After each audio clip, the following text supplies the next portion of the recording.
UK వచ్చాక ఏది expensive అయితే తీసుకోలేదన్నమాట. ఎందుకంటే మనకు తెలుసు కదా, మనం వచ్చింది లోన్ మీద, మళ్ళీ అవి కొనుక్కోవాలి ఇవి కొనుక్కోవాలి ఆశలు కూడా చంపుకోను అనమాట. ఏంటంటే మనం గంటలు పార్ట్ టైం చేశాక కొంచెం మనీ సేవ్ చేసుకొని ఆ మనీతో ఫస్ట్ కొనుక్కున్న ఎక్స్పెన్సివ్ థింగ్ మామూలు ఇది ఒక్కటే. ఎందుకు ఆర్డర్ కూడా మనసు ఒప్పుకోలేదు, బట్ ఫ్రెండ్స్ తీసుకున్నారు అనమాట. సో వాళ్ళు కూడా సజెస్ట్ చేశారు.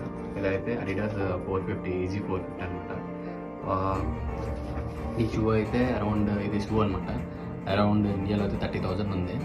ఇక్కడ కొంచెం బ్లాక్ ఫ్రైడే సేల్లో ఆఫర్లో వస్తుందని చెప్పి తీసుకున్నాను. మాకు కూడా అరౌండ్ 250 పౌండ్స్ అరౌండ్ ఉందన్నమాట.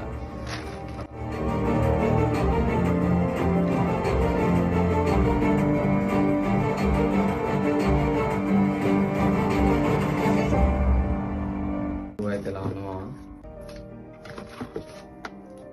ఇది ఈజీ 450.